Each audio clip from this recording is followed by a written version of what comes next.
Mas me cumpre, na sequência, passar a palavra ao Dr. Boni de Moraes Soares, que é mestre em Direito das Relações Internacionais pelo Centro Universitário de Brasília, atuou no Departamento de Recuperação de Ativos e Cooperação Jurídica Internacional do Ministério da Justiça, como coordenador-geral de Cooperação Jurídica Internacional.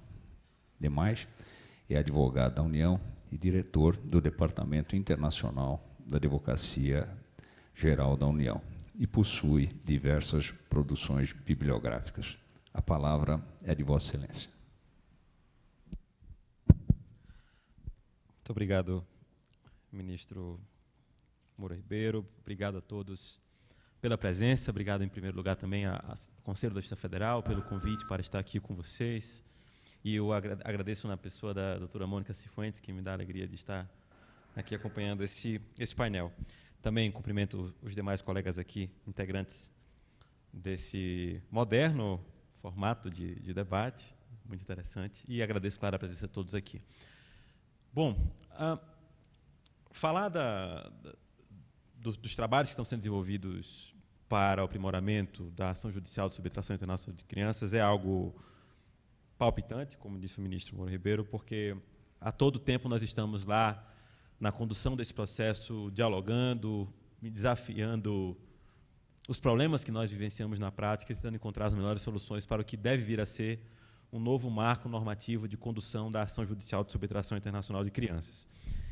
E aí, antes de entrar um pouco nos elementos do que deve ser esse futuro instrumento normativo, é interessante que nós tenhamos um certo nivelamento da compreensão do que acontece hoje, né, com esse tipo de ação. Bom, uma vez recebido o pedido de cooperação na autoridade central brasileira, a Secretaria de Direitos Humanos, agora Ministério das Mulheres, Igualdade Racial e Direitos Humanos, e presentes os requisitos de admissibilidade desse pedido, o pedido é então encaminhado à Advocacia Geral da União, para que, na qualidade de representante judicial daquele ministério, possa mover a ação judicial cabível, com vistas à busca, à apreensão e o retorno da criança, objeto do pedido. E aí a União move a chamada ação de busca, apreensão e retorno daquele menor.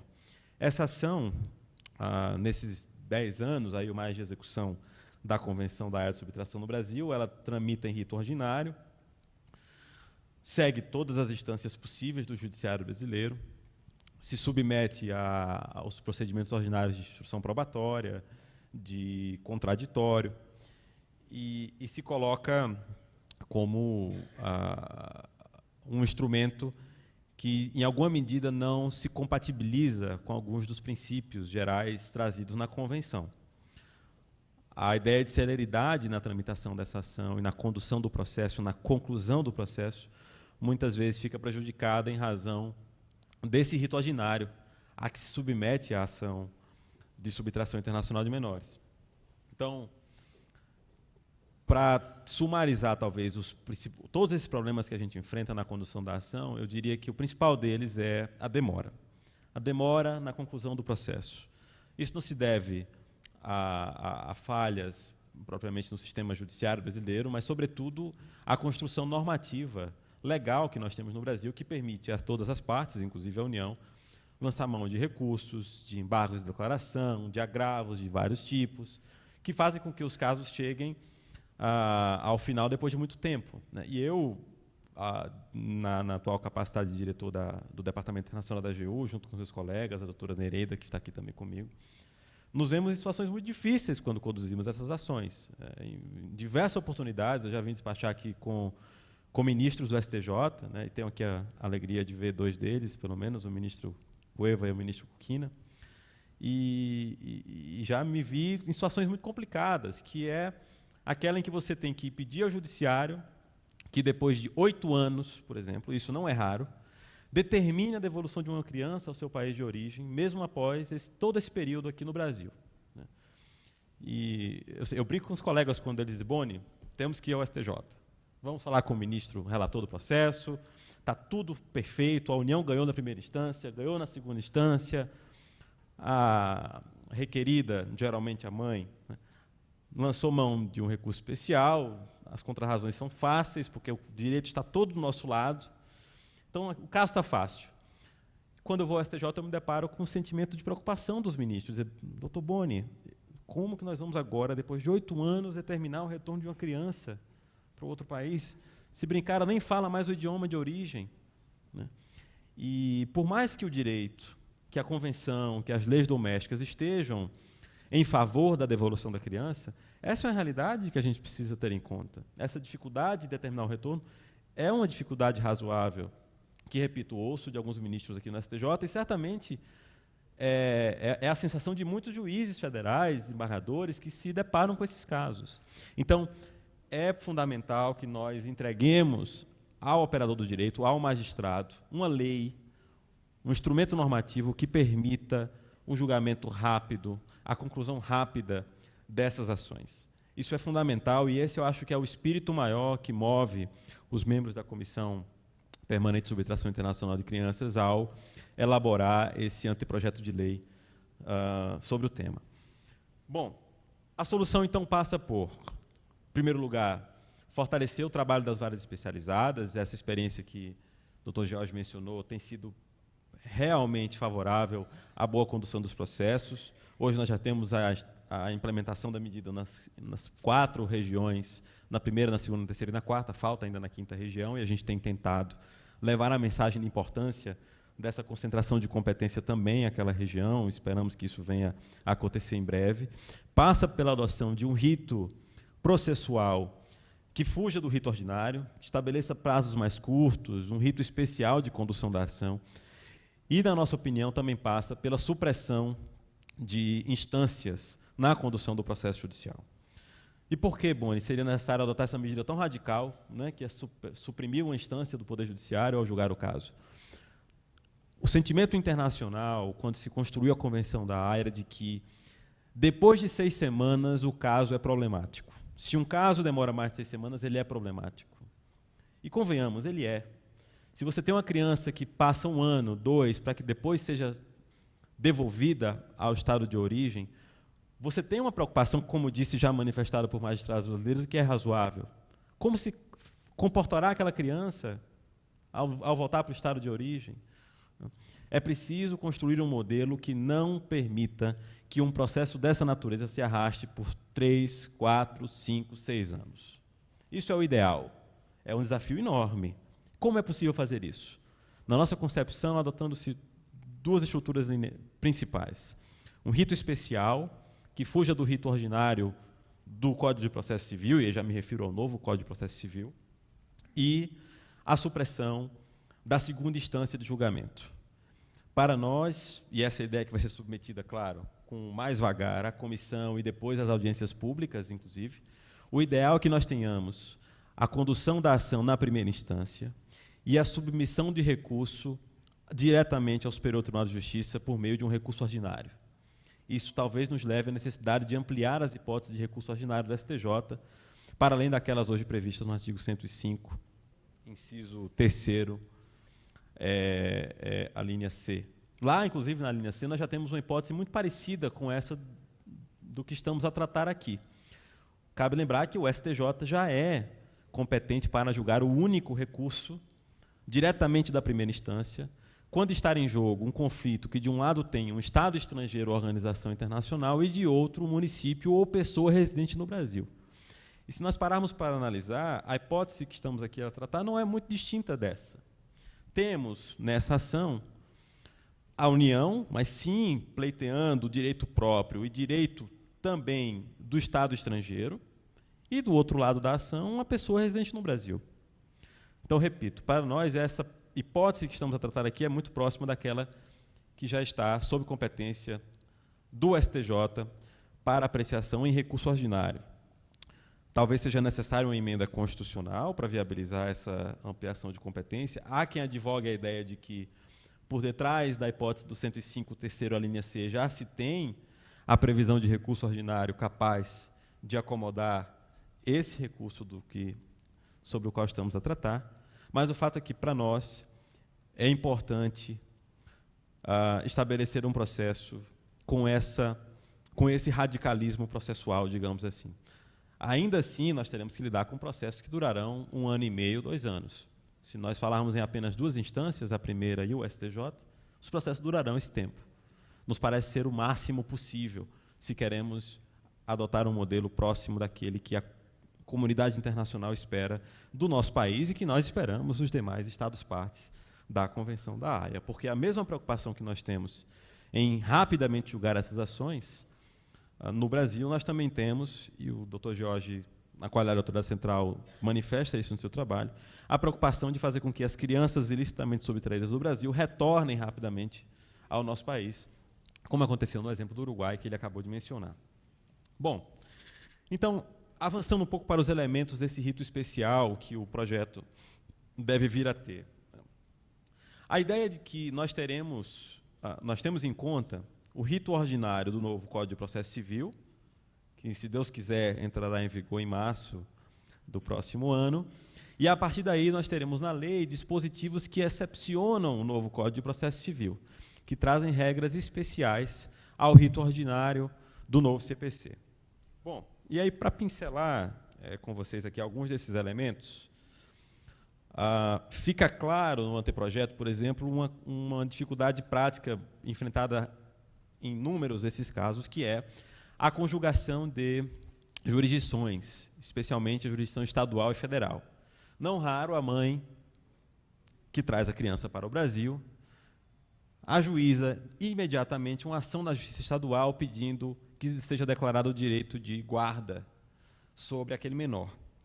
Logo depois chega o pedido de cooperação, vem a ação na Justiça Federal e o juiz federal tem que se deparar com aquela realidade, porque a mãe diz, opa, excelência, já tem uma decisão na Justiça Estadual me atribuindo o direito de guarda. Vossa Excelência não pode determinar a devolução da criança desobedecendo ou contrariando a jurisdição estadual. Esse é um problema falso do ponto de vista legal, porque o juiz federal, ao apreciar essa ação, e a Justiça Federal como um todo, não deve levar em conta aquela decisão, simplesmente porque, de acordo com a Convenção, uma vez tramitando um pedido de cooperação, não deve haver nenhuma decisão no estado de refúgio do menor sobre o direito de guarda. A jurisdição brasileira deve ser exercida apenas, em primeiro momento, para se apreciar a devolução da criança ao estado de residência habitual. Caso a jurisdição brasileira, e no caso a Justiça Federal, decida pela não devolução da criança, por aplicação de uma das hipóteses de exceção ao retorno, nós teríamos aí sim a possibilidade de exercício da jurisdição nacional sobre o direito de guarda. O anteprojeto de lei pretende deixar clara essa relação entre as jurisdições para dizer que a ação judicial de subtração internacional de crianças é uma questão prejudicial ao julgamento da guarda, é dizer, enquanto ela não for decidida, o juiz brasileiro não pode decidir sobre a guarda da criança. Caso haja uma ação já iniciada na Justiça Estadual, ela deve ser suspensa até que venha o julgamento final da ação de subtração. Os legitimados a propor essa ação devem ser a União e a pessoa que detém o direito de guarda violado, e nisso não há nenhuma novidade, já é assim ordinariamente, ainda que, na grande maioria dos casos, a União seja a autora da ação judicial.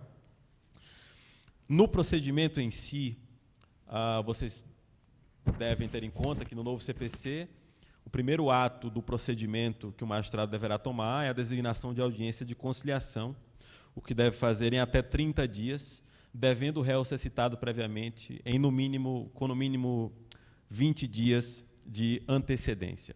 O anteprojeto pretende encurtar um pouquinho esses prazos para dizer que o magistrado deverá designar a audiência de conciliação em até 20 dias e notificar previamente o réu com antecedência mínima de, no mínimo, de 10 dias, encurtando, então, esses prazos. Prevê-se uma participação facultativa daquele pai que teve o direito violado, que está no exterior.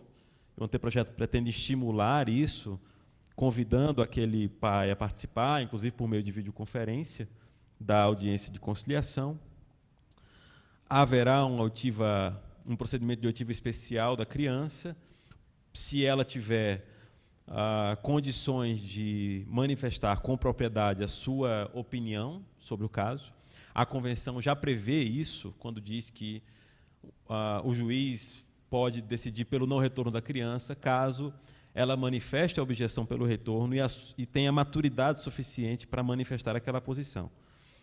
O anteprojeto pretende chamar atenção para essa possibilidade, estabelecendo, inclusive, uma idade em que essa maturidade pode ser presumida, que seria, no texto atual, de 12 anos. Então, se a criança tiver mais de 12 anos, o juiz é convidado a ouvir a opinião da criança. E se ela não quiser voltar, aquela pode ser a base para a decisão de não retorno. Além disso, o anteprojeto deve trazer também o que pretende ser a solução para alguns desafios que a gente encontra na prática, relacionados à necessidade de dispor, muitas vezes em sentença, não só sobre a devolução da criança ou a não devolução, mas sobre outros aspectos jurídicos relativos à relação familiar. Em muitos casos em que o acordo entre as partes é viável, os pais concordam que a criança ficará no estado de refúgio, no nosso caso do Brasil, mas que é preciso deixar desde logo assentado o direito de visitas do pai que mora no exterior, o acesso por meios de comunicação à distância, o pagamento de alimentos. E muitas vezes os magistrados federais se sentem numa situação um tanto incomum, né, que ao julgar o simples retorno da criança passam a ter que julgar esses aspectos jurídicos outros, incomuns na vida do juiz federal, como, por exemplo, prestação de alimentos, né? Não é da vida ordinária do juiz federal julgar esse tipo de causa. E, para nós, o entendimento, isso já lastreado na opinião de vários magistrados federais que têm auxiliado na construção do texto, inclusive da doutora Mônica, que presencialmente participa da comissão, o doutor Saulo também, que está aqui presente, é possível, sim, entregar ao magistrado federal a solução dessas questões acessórias, porém determinantes para a solução final do caso, sem que haja aí nenhum tipo de ofensa à jurisdição da Justiça Estadual, né?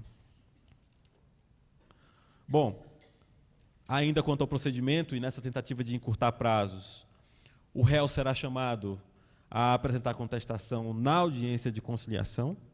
Essa também é uma novidade em relação ao próprio novo CPC, porque, segundo o novo CPC, após a audiência de conciliação, o réu terá 15 dias para ofertar a contestação. Aqui não. Ele virá para a audiência com a contestação protocolada, né? A lei pretende deixar claro o âmbito de contenciosidade da ação, que é uma outra dificuldade. A convenção, se vocês prestarem atenção, ela diz exatamente no que deve se estabelecer o regime de contenciosidade da ação judicial. Ela diz exatamente quais são as hipóteses de não retorno da criança. A regra geral é de que a criança volta, as exceções estão lá. Não cabe levantar argumentos contrários ao não retorno da criança que já não sejam hipóteses de não retorno segundo a própria Convenção. A Convenção estabelece um rol fechado, números clausos, como dizemos, de situações, de argumentos, de constatações que ensejam o não retorno. O objetivo da lei é deixar isso claro para que a instrução probatória e o próprio debate em contraditório não escape a esse limite de contenciosidade limitada.